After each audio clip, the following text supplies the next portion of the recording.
could potentially be the biggest piece of news this week. A leaked E3 pitch for next year, 2020.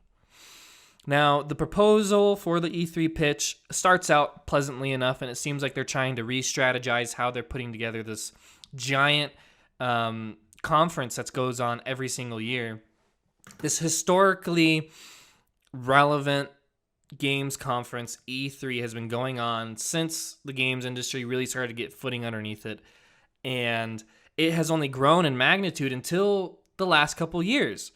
They've made a couple decisions where the conference itself has begun to morph from a press conference into more of an event, an expo, like you'd go to like at a Comic-Con or something. So it's not quite Comic-Con, but it's starting to take on elements of those kinds of things. And so people are starting to get a bit upset, and now they're beginning to kind of bring that back. They have scheduled a specific press day, but there's more to the story than meets the eye.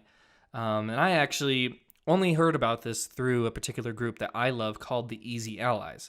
I'm a big fan. I support them on Patreon.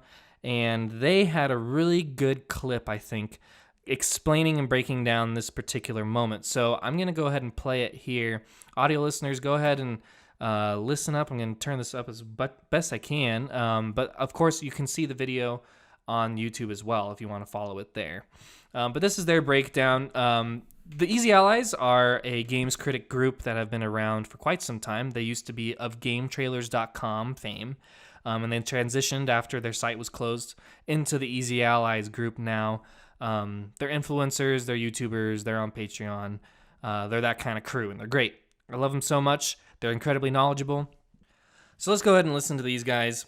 This is Kyle Bossman, Brandon Jones, Daniel Bloodworth, and Michael Damiani. Do you want to get into that then? Yes, just right now? Let's go into that. Yeah. Do you want to read the bullet point, or do you want me to say what it is? I want you to dig into what you're upset about. So they have this. There's a bullet point or a passage in there that basically says they want to control the message. Yes. And they want to control the media by basically. I can actually read that out loud. Yeah. Go ahead and read their own word. Or what was it? I didn't get this deep. Wow. Yeah. This is bad. Yes. This is it is truly, truly crazy. So sorry, that one is like almost toward the end. Sure. Okay. Paid media partnerships. Create paid media partnerships with major outlets that exponentially increase the reach of E3 and its exhibitors. Enables ESA to control content and the message. Final bullet point.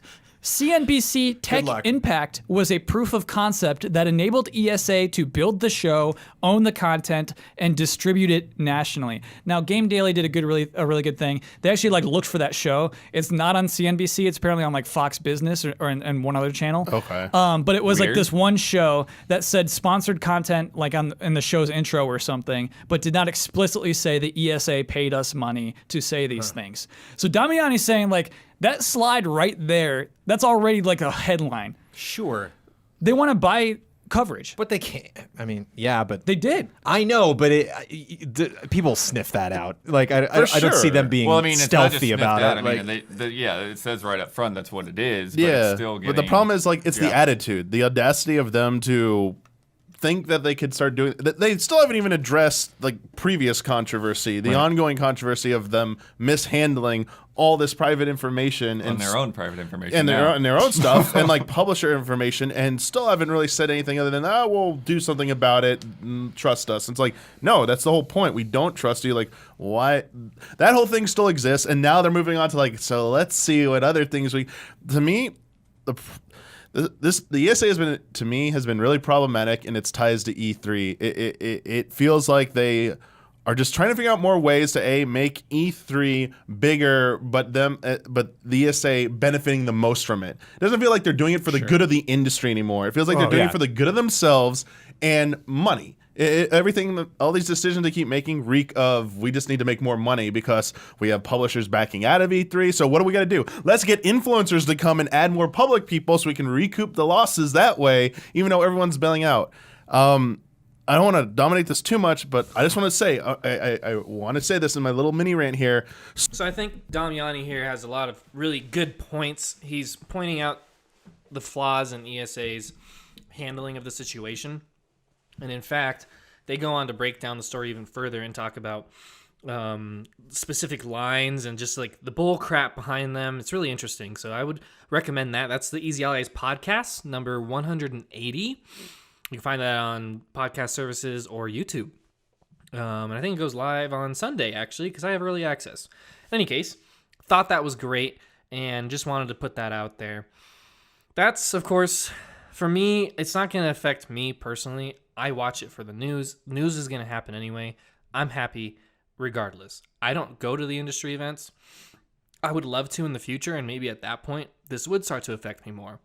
Right now, it is disappointing. I see it, and I recognize that other people are getting frustrated, and people have been incredibly close to E3 and have been there for years, going every single year, covering every game. This is a change that is going to fundamentally shift the industry in a totally different direction. But E3 is somewhat of a relic. Like, things have already been changing in the past. Nintendo kind of backed out from their own conference a while ago. Sony backed out this last year. So it's been kind of a train that's been slowing down, and I don't think that's an issue. Like, for me, it's like, yeah, okay, we lost that moment. But that moment is something we can enjoy looking back on now. And the whole industry has totally changed from that sort of setup. So why are we still sticking with it? We can totally get a whole lot more out of the other options that we have. We have live streams now from Twitch. You can just put up a whole video like Nintendo does every single year.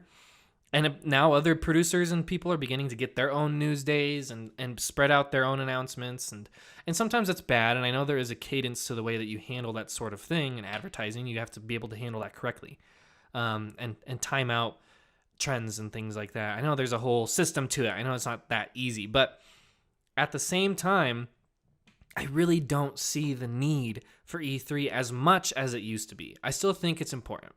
I still think it's a moment of hype for the industry, and I love it to death. I watch it every single year. But I'm okay with it changing. I think its time has passed, and I think it's okay for it to kind of shift into something else, although the way that they're handling it is a bit unfortunate. In any case, moving on to the next article from this week that I read that was very interesting, and I'm not really sure how to feel about. Final Fantasy VII Remake